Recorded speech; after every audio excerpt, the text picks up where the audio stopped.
What's up, guys? I'm Colton Sulley, sports editor at OU Daily, joined here by Louis Raser and Jason Batacao, assistant sports editors. Guys, how's it going? I'm good. Just recovering from a sickness, the Peruvian flu, as we would like to call from our friend Grayson. It's a joke, by the way. But yeah, I'm doing good. Just recovering from that. I'm doing well. Excited for football season very soon. Dude, we got football this weekend. Yeah, From now on, every Saturday the rest of the year, we got football. It's beautiful. week 0.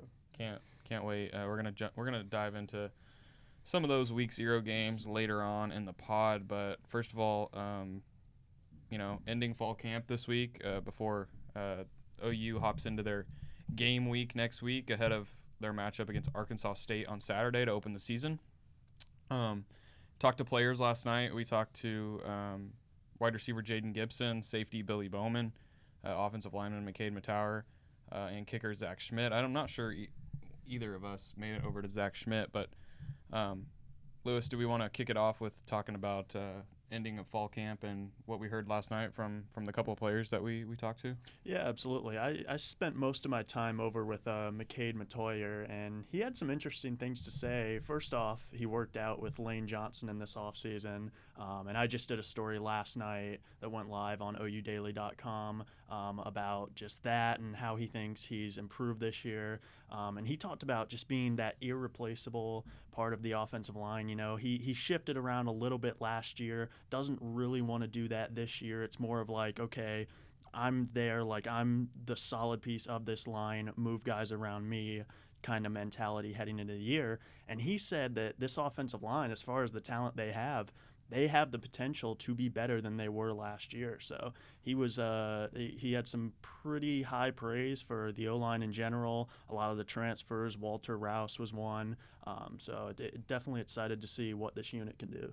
Yeah, for sure. And I think one of the most surprising lines of the whole camp to me was when Bill Beatonbow when he said on Media Day that he thought this offensive line group could be better than last year's. Well, last year's had 3 NFL guys on it. And this year's has a bunch of new guys, so that should be encouraging for Sooners fans. Obviously, everybody gets off to rough starts early in the season, but I think as the season goes on, this group could be one of the strong points for this team.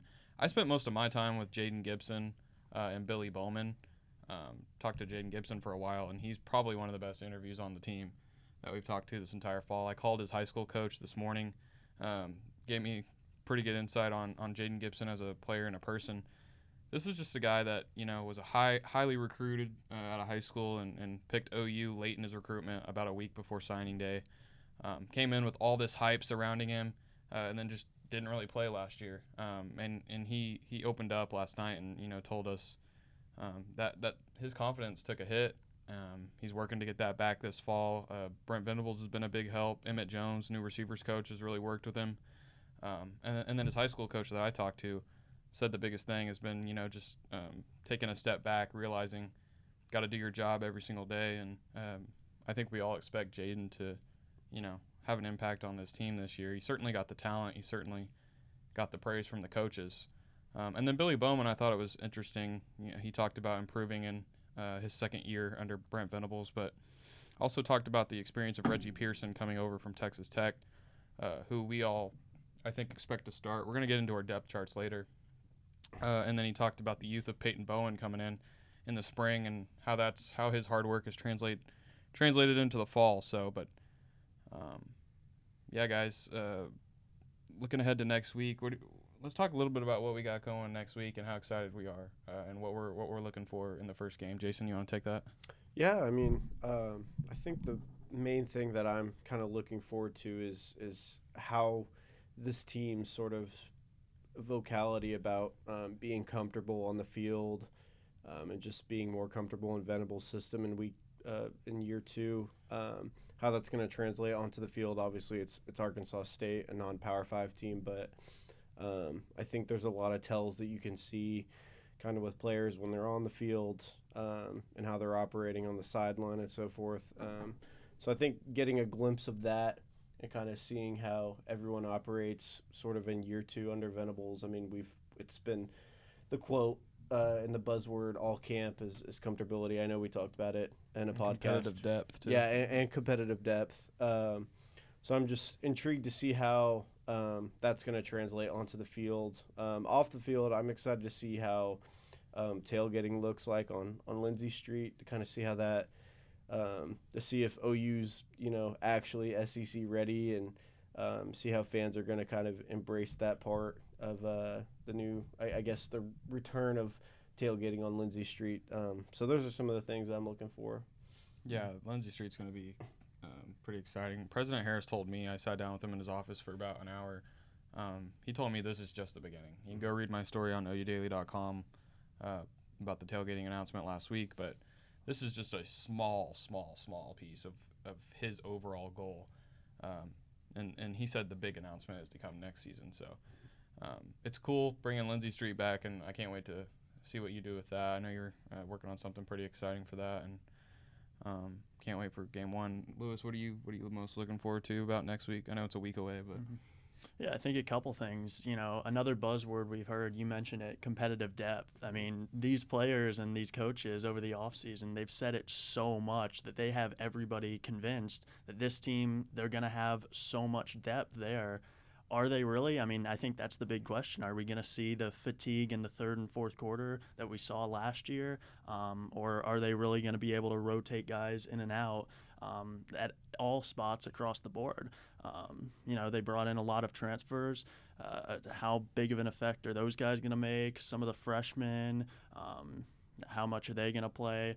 There are a lot of things. And then specifically, I'm looking forward to just this wide receiver room throughout the season, see how many guys, which guys get playing time. We've heard a lot of praise about Jaquez Petaway, Andrell Anthony, Brennan Thompson. So and that's a position that, aside from Drake Stoops and Jaleel Farouk, is pretty much up for grabs right now. Yeah. So it might be the most kind of competitive spot on this team right now, as far as just not having a starter outside of those two guys. So that's really what I'm looking forward to, and obviously just football.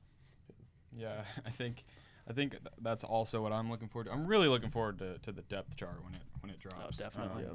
I think that's probably my biggest question mark surrounding this team a week and a half away from their season opener. Just like you talked about, the competitive depth is that. We will see if that was actually their main focus coming into fall camp and throughout the summer and throughout the offseason. Which guys started last year that, some younger guys or transfers, beat them out. I want to see what kind of shuffling that competitive depth motto, and see if that translates to the season, guys. Speaking in that vein, you want to go around and say like some players that have stood out to us, not only in our interviews, but in the couple of practices we've been able to watch. Jason, you want to go? Yeah. I mean, I guess a first guy that's really stuck out to me, and just kind of hearing about his performance in the scrimmage. I mean, Andrell Anthony seems like he's going to be a guy that's going to be sort of an instant impact in that wide receiver room. I know you kind of mentioned that that wide receiver room is really unproven. But Andrell brings a lot of experience. I mean, he didn't play a lot on that Michigan team that went to the college football playoff, but even having that experience and sort of that knowing what it takes to be sort of at that pinnacle of success and to make it to the playoff, I think he brings a lot of leadership to that room. And then on the field, I mean, everyone raves about his speed. I mean, I don't know what his 40 split is, but I wouldn't be surprised if it was a 4.4 or a 4.3. Him and Brennan Thompson seem to be the speed guys. Exactly. And, I mean, Billy talked about it last night, but everybody's on the team calls Gavin Freeman G Freaky or something like that. I mean, we saw his wheels last year. Mm-hmm. So. And just kind of like Lewis was saying, I'm excited to see what Andrell could potentially do in this wide receiver room with so much speed. Another guy, I did a profile on him last year, or I guess last spring, was Walter Rouse. Bill B has kind of talked a lot about, like Colton said, this offensive line could be better than last year's, and I think a big part in that could be Walter Rouse, the transfer from Stanford. one of the best interviews on the team. But after every single practice that we've been to, I mean, he's out there on the side working with whether it's a defensive end or Bill himself. I mean, he seems like he's very focused and dead set on his dream of making it to the NFL. And, I mean, just seeing him in sort of some of the drills, I mean, he's been very intense and very engaged. So, yeah, that's another player I'm kind of excited about to kind of watch. So, yeah. I think for me, it's going into camp, we really were told about one position battle that was going to be a big one. That's at left guard. You know, people at first kind of figured Caleb Schaefer, the transfer from Miami, Ohio, would probably get that spot. But after the Florida State Cheez-It Bowl game and after what we've seen at the few practices and talking to a few people, I think Savion Byrd I think that's his job to lose, and I think he ultimately gets the job. We're going to talk about depth chart. I know the theme of this pod's kind of depth chart, but yeah, Savion is just a freak on the field. Talk to anybody, Bill Bedenbaugh, Brent Venables. He's just a freak on the field. So I think Savion's one of mine, and then I can't not say Peyton Bowen, just freshman 5-star coming in. I want to see how quickly he gets on the field and just the freaky plays he's been making on the field during practice. And then another guy who I think, you know, if not this year, if he stays next year, could be an All-American, and that's Danny Stutzman. Led the Big 12 in tackles last year. Doesn't even make the preseason Big 12 lists again. I think he's only improved this summer. I think he's been way more mature. We've heard that from Brent so many times. You know, we saw him stay afterward on that ESPN Plus thing with the Boz and just soaking up all the knowledge from him. I think Danny wants it, and I think, you know, he's going to go out and get it this year. So I can't wait to see what Danny does this year. Yeah, definitely. And quick note, the reason I don't like typically going third on these is so that my answers don't get stolen. But just thinking off the bat here, no, all good. Just thinking, I would say probably just that cheetah spot in general, seeing whether it's going to be Justin Harrington or Dason McCullough, and then just seeing the effect that Dason can have on this team. I mean, I know in spring camp, the first time I saw him, I mean, he just stood out. He's just a huge guy, just a unit there at linebacker.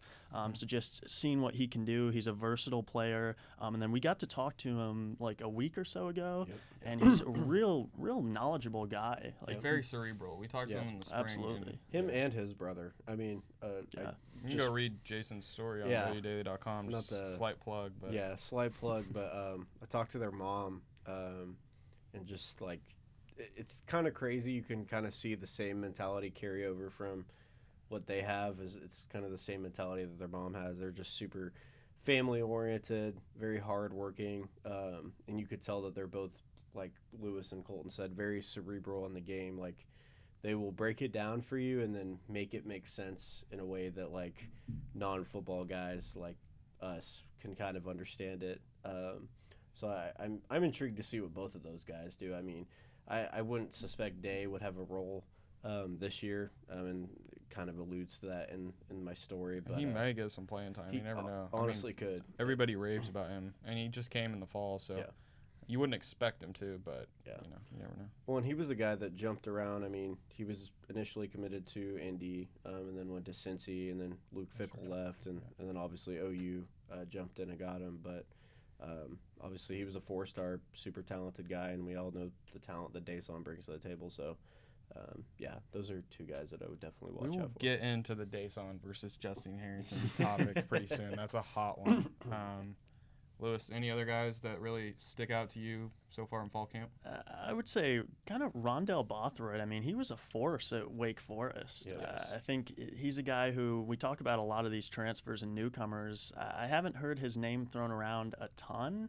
Maybe that's just me, but I just feel like he can be a real difference maker there as a defensive end. So really looking forward to him and obviously Dason. Yeah, another guy that, I mean, he's been injured with blood clots, but I'm intrigued to see what Jacob Lacey can bring to the defensive line once he comes back, if he does come back. I mean, we all know how health can be sometimes, but I mean, people were raving about him in the spring, and that interior defensive line is kind of filled with veterans, but if he can come in and step in and make a big role impact, I think that would be interesting to see. So Well, that position group is a pretty, like, it's an odd one, right? I mean, Yeah. everybody's upset about losing Williams Neri. At some point, you've got to think, like, the D-line's going to have to play good under Todd Bates. He's a great coach, and Venables is going to, and Bates and Chavis are going to land that big interior defensive lineman for the SEC. I mean, it could be this Saturday. We'll get into that later on in the show, but that the D-line group is definitely a room to watch. Yep. All right, let's get into the actual depth chart projection part of the pod. Who wants to go first? Because this is going to be a debate. It's going to be a hot topic here. Lewis, we made you go last the whole pod. Why don't you take this one? I'll take it. Well, I think quarterback is no surprise. I think it's going to be Dylan Gabriel, and I think you're looking at Jackson Arnold as the second string. You tripped me up here. You got to put Davis Bevel on your yeah, based on what we've seen and learned, I don't think that's going to happen. Would be pretty shocked. But I was really hoping for Jacob Switzer in there to see how you would toss it up. He really wrote Davis Bevel, so. Oh, okay. Anything could happen. But no, obviously it's going to be Dylan Gabriel, the starter. Everybody knows that. Moving on to running back, this one is a lot less obvious. I think you got three guys mainly in the running here, and I think Javonte Barnes wins it. I mean, he was I feel like the most consistent out of the three last year, partially because he got the most snaps. But Gavin Sawchuk obviously had a great game against Florida State in the Cheez-It Bowl. But Javonte Barnes, talking to him a couple weeks ago, he says he's fully recovered from the surgery that he had in the spring. Apparently that's an injury that dated back to high school, that they knew they were going to have to deal with. He just kind of wanted to play his freshman season and wanted to put it off a little bit. So I think that's probably the main one that you're going to look for to start. Going on to wide receiver, I think Drake Stoops, Jaleel Farouk, I don't think there's any surprise there. As for the third option there, I think I'm probably going to go with Brennan Thompson. I do think there's a chance that Jaquez Petaway, when middle of the season comes, I mean, he's been raising eyebrows so far in fall camp. I don't think it would be shocking to see him get significant playing time at some point in the season. And then obviously you have Andrell Anthony there. You got LV there. So definitely, like we said, that's probably the most hotly competitive spot on the list. But I got Brennan Thompson taking it there. Tight end, Austin Stogner. Don't think there's really any surprise there, any debate there. I got Walter Rouse at left tackle. Left guard, we mentioned that battle earlier. I think it is Savion Birds to lose, honestly. And I would not have said that a couple months ago. I wouldn't have either. I wouldn't have said it on media day. Yeah. Oh, definitely not. And then moving on to center, Andrew Rame. I think right guard is McCade Matire. No surprises there. Tyler Guyton at right tackle. Do we want to do offense? Yeah, that works. Okay. Go for it. Cool. You want me to go next? It's up to you. Okay, let's do it. Obviously, Dylan Gabriel. I'm also going to go Javonte Barnes. And honestly, going into camp, I really thought, hearing DeMarco talk about him and after the spring he had, and you talk about the Cheez-It Bowl he had, I really was leaning towards Gavin Sawchuk, just because Javonte's injury in the spring. But like you said, he's recovered nicely, and everybody's been hyping him up. The safest option is probably Marcus Major, but I'm going to go with Javonte, just like you. My receivers. Who would be your number two there? Probably Marcus Major. Interesting. Over Gavin. And then receivers, obviously Jalil and Drake you talked about. I'm going to go with Andrell as my other one. We weren't there, so we don't know, but all we've heard from their first scrimmage, is that he just absolutely went off. Jason brought up a good point off camera, but he really didn't. If you go back and look at his stats for Michigan last year, didn't do much. On a playoff team. I heard he was maybe injured or something, but everybody's been impressed with him. His speed, like you mentioned earlier. So just with all the momentum he has as camp closes, I'm gonna go Jalil, Drake, and Andrell. The offensive line, same as Lewis. We obviously know Walter at left tackle, Rame at center, McCade at right guard, Tyler Guyton at right tackle. And then Savion, you've got to get Savion Byrd on the field. I remember talking about this last year covering this team. Why is this guy not on the field? He's just a freak athlete, and we saw it in the Cheez-It Bowl. So that's my offense. Okay. Oh, I forgot Austin Stogner. Obviously, Austin Stogner at tight end. Wow. I was really thinking Josh Faneuil was going to get in there. Blake Smith was pretty close, but okay, I'll hop into mine. Sorry, dealing with some sickness right now. Obviously, quarterback is Dylan Gabriel.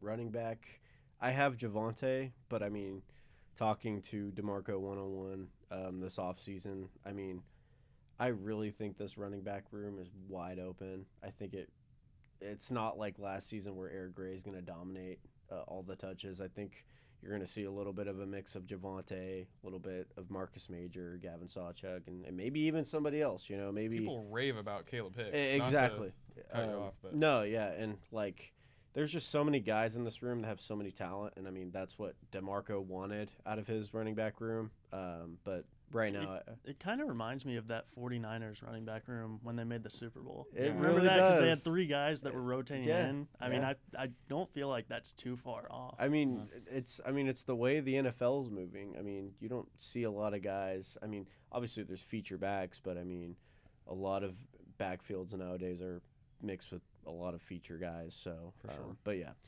Wide receiver is Andrell Jaleel. For my third wide receiver, I don't think this is going to shock people, but I'm going with Gavin Freaky Freeman as they've said. okay. I think he's impressed. Every coach is raving about him. I'm going to trust what the coaches are saying, and I think he's the third receiver to start out. But maybe that's just me. Obviously, I don't think I have any changes to my offensive line from what Colton and Lewis had, so no real. To the defense. Yeah, so we can move on to defense. All right, let's just debate the ones we have different. We're running a little short on time here. Yeah. I think we all have Bothroyd starting. Yeah, absolutely. At defensive end. I think we all have Isaiah Coe and Jonah Laulu taking the interior. Yep. Mm-hmm. Like Lewis said, Rondell Bothroyd was great at Wake Forest, and he came here to start. He came here to make 100%. To make an impact on this D line, Mm-hmm. and he's gonna be the guy there. I think we differ on the other edge. Yeah. Lewis and Jason have Ethan Downs, who obviously started a lot of games last year. What are your guys' reasoning for that? I think that there's more talent with R. Mason Thomas. Don't get me wrong, but My pick's R. Mason Thomas. yeah.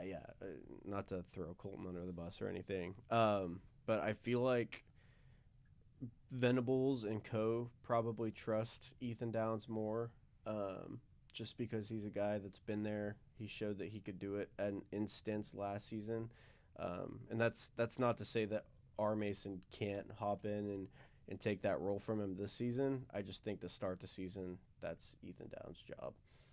I mean, I think you could mention the stats that he put up last year. I think you could say he's the co-leader in sacks, and he led the team in tackles for loss. But talking to Miguel Chavis at a OU local media day, it's the leadership that he brings really, really impresses within that defensive line. Mm-hmm. And I don't think that's something you can ignore, particularly a season like this when you're trying so desperately to get back on track and you need guys like that and like Danny Stutzman on that defense. So I just think that's going to convince. Maybe we see a change mid-season. Mm-hmm. Who knows? But I think Ethan Downs is going to get that spot.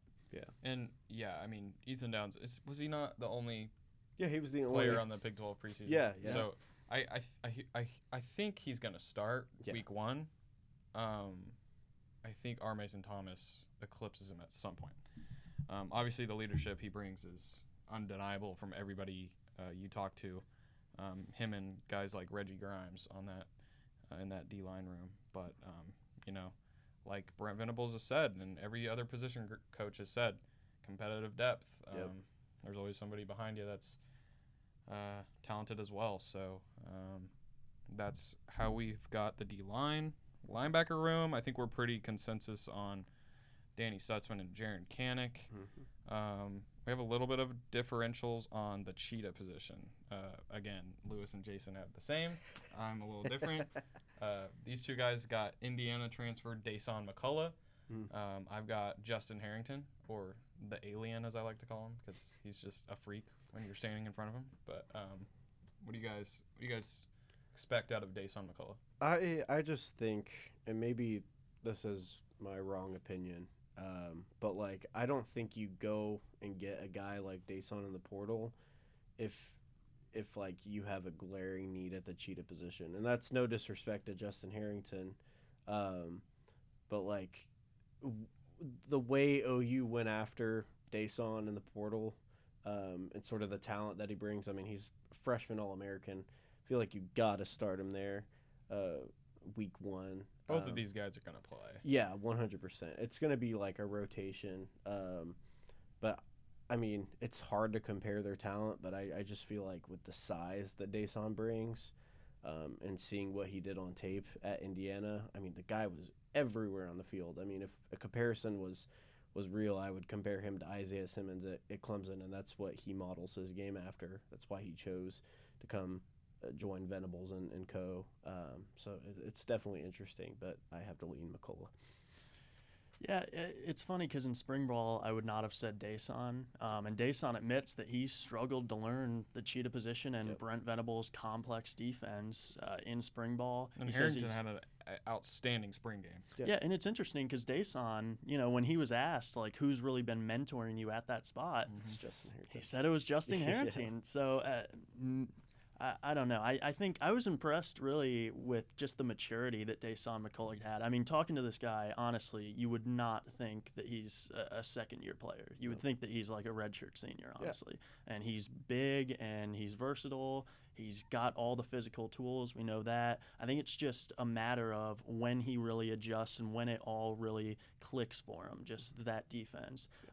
Maybe Justin I think Justin Harrington – I think he probably does get the start week one. You put your experienced guy in there. He's had a year to learn the spot.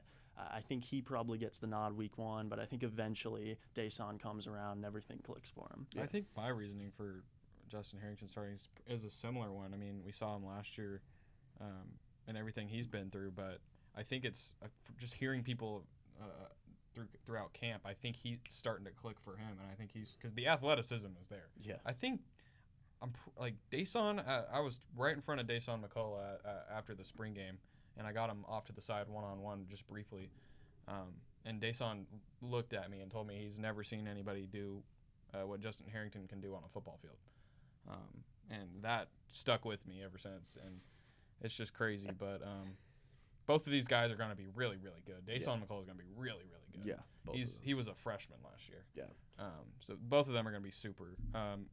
I think we have the same corners in Woody Washington, Gentry Williams, and we have the same safeties with Billy Bowman and Reggie Pearson, and we all think Peyton Bowen's going to get on the field at some point. At some point, yep. Let's do a quick recruiting update before we head out. We're going to go talk to players again tonight after practice, but guys, obviously the big one, David Stone, a top 10 player nationally, defensive lineman from Oklahoma City, is playing at IMG this fall in Florida. It seems like OU has been in the front runner for a year now.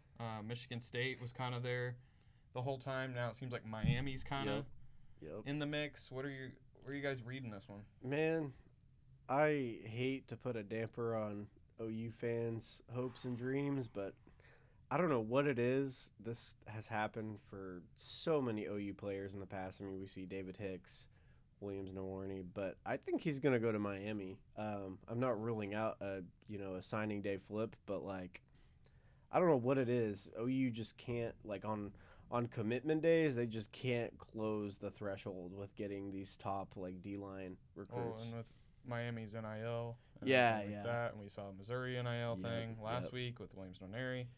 You just never know. I'm going to lean OU just because he's an Oklahoma kid and OU's been there throughout the entire time. If he doesn't go to OU, I could see him going Michigan State. He's had a long-time relationship with them as well. But like Jason said, and I think it's the same thing with Williams Nwaneri, just because they committed, does not mean that Williams-Nwaneri is going to sign with Missouri on signing day, and I think it's the same thing with David Stone. Yeah, definitely. It's weird to say this, but this is like almost a must-get for It's a OU. must-get. Because like 2 weeks ago, if you're OU, you're feeling really good. You've got 3 of the top defensive linemen in the class. They're all seriously looking at you. And now, Dominic McKinley, OU is not OU's not his first you gotta choice get David from Stone. everything we've heard. Yeah, so David Stone. You Stone. got to get Okoye too. You've got to get You got to get all of those 4-star defensive linemen that are in the That's top. huge. Yeah, and Stone, yeah. I mean, their class in 2024 has been solid so far, but this would just be a huge blow if they don't get David Stone. Yeah. Especially for how long they've led. Like, I've heard about David Stone for a year. No, me too. Well, and it's a position group that they've recruited for such a long time, and if they lose out on, if they don't even get, Williams-Nwaneri was wearing OU gloves. Exactly. last But Friday if they lose out on all 3 of those guys and don't get one, like that's a massive blow because I don't especially the hometown kid. Like I think it's something Williams-Nwaneri. I mean, everybody at this table can understand him wanting to stay in Missouri and stay home because he's from there. Yeah. David Stone, he's a Del City kid. So with all that being said, I do think he does go to OU. But I mean, no matter what happens, his recruitment does not end Saturday. No, by any means. Nobody's recruitment ends until they sign the NIL. Well, even Peyton Bowen.